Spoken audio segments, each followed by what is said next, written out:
the end of this video, you'll feel more empowered and motivated to be able to tackle your to-do list and get things done.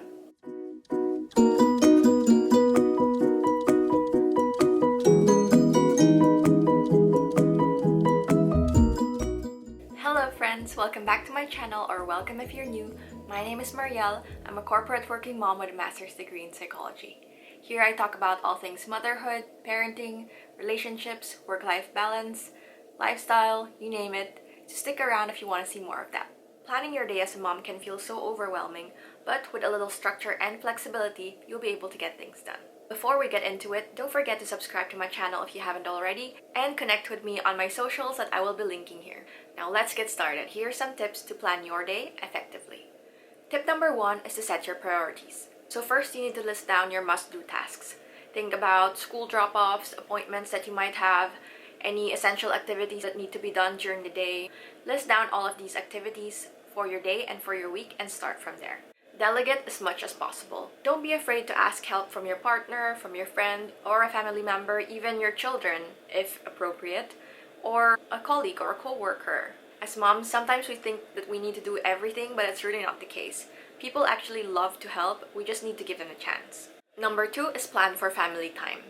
And I know it feels like you don't really need to plan for family time, it's something that just comes, but making sure to carve out moments for your family every single day is really important.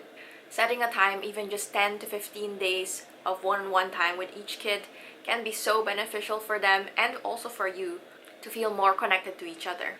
I like planning for family time for at least a few minutes every day and at least half a day every week. Whether it's just a slow morning together, playing in the park together, maybe doing something actually going out together, going to the cinema, going to the library. There's really so many things that you can do together with your kids or together with your family that helps not just you but your whole family to feel refreshed and connected to each other.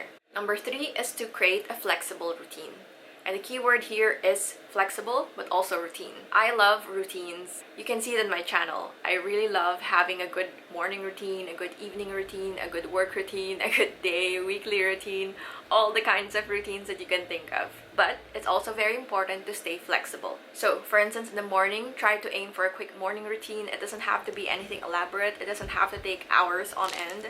Even just 30 minutes, 15 minutes of your time to start can already have such a huge impact on your day. Having a consistent routine that stays flexible is really important and is really key. I love having a morning routine that I follow for myself first thing. So before my kids even wake up, before even my husband wakes up sometimes, I am already awake because I like having the time alone for myself to do things for myself so that I can pour on my cup first. And then afterwards, it'll be a routine involving the whole family, like getting the things for the kids ready, and all of those things. But I like starting the morning by myself as much as I can. Obviously, it's not always possible to do this, but on days that I do this and have my morning routine, it really helps me set the tone for my day. For the rest of the day, organize it the best way that works for you. Make sure that you take small breaks as well. And then after the workday in the evening, you'll obviously have this whole evening routine together with your family, with your kids. But after the kids go to bed, set aside some time for self-care, for tidying up, and for prepping for the next day. Prepping is really key so that you're not rushing to the next day. Tip number 4 is incorporate time blocks. I am such a believer in time blocks, and they really have changed the game for me. You can use time blocks for all kinds of activities. Basically, you just group all tasks together that are all similar. So for instance, doing a batch of laundry, doing a batch of meals, answering emails all at the same time. It really helps so that you're only focusing on that one task and you're not constantly task switching, which takes more time for the brain to process. When you tackle all similar tasks and batches, it helps you to be more efficient as well. Make use of time in between. Instead of doom scrolling, use your spare time while the kids are napping or while waiting for something to maybe check your emails or do a quick tidy. This can help much more than you might realize because it really adds up and helps to keep things running more smoothly. Tip number 5 is to prepare the night before. And I love this because I really try to do this as much as I can, and it really helps me to have much smoother mornings. Planning your meals for the next day can really help. For instance, if you can plan or prep your breakfast or the kids' lunches or your lunch already the night before, it'll be so beneficial for the next day. Another thing is laying out clothes, so preparing all of your clothes, preparing all of the kids' clothes the night before can really help save a few minutes in the morning when you're in a rush. I really find it personally very important to review my schedule for the next day. Otherwise, there are things that I might forget or just might slip off of my memory because there's just so many things that are going on. Tip number 6 is something that I touched upon earlier, which is incorporating self-care. A little self-care goes a long way in recharging your energy. As I mentioned, I personally love taking a few minutes for myself first thing in the morning because I feel like I'm doing something for me first thing. As moms, we tend to put ourselves last while we're taking care of everybody else, so make sure that you're also pouring into your own cup every day. Even doing just one thing that you like every single day can go a long way. Tip number 7 is to stay organized. Use a planner or an app, whichever works for you, to be able to schedule everything that you need and to be able to list all of your tasks in one place. Keep track of your schedule, your appointments, or your to-do list somewhere else that is not your brain. It's so easy for things to just slip through the cracks when we're just relying on our brain because there's just so many things that are going on there and can just be a little bit overwhelming when we're just solely relying on our brain. So it's so important to be able to put things down on paper or on an app or anything like that that works for you. I personally can't function without any kind of planner, and it helps so I don't need to keep track of so many things in my head. Declutter regularly. A tidy home can reduce stress and save time when you're looking for something.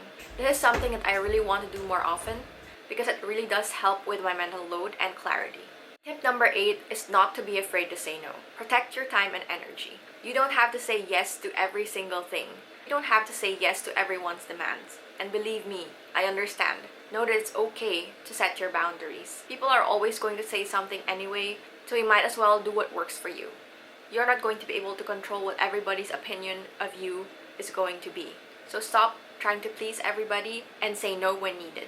We only have so much time and energy, so make it count. Number 9 is to involve your kids in the process. Obviously, depending on their age, they can help in so many different ways, maybe more than you realize. Involving your kids in chores or in planning can really help strengthen your bond with them, and it really does make them happy when they feel helpful. It teaches them responsibility and gives them a sense of accomplishment as well. My toddler actually loves it when I ask for her help with little things. She loves feeling involved and feeling helpful, and it's so great for her self-esteem as well. And the last tip is to be kind to yourself.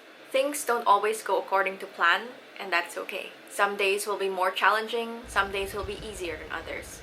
So flexibility is key. Celebrate your wins and be kind to yourself even when you don't get everything done. By balancing your tasks and allowing space for flexibility, you can create a structured yet manageable day that leaves room for productivity and quality time with your family. I hope that these were helpful and that you got some good insights in how to make the most of your day in a sustainable way. If you enjoyed this video, please don't forget to give it a thumbs up and feel free to check out my other videos on productivity. I wish you a great rest of the week and I'll see you in the next one.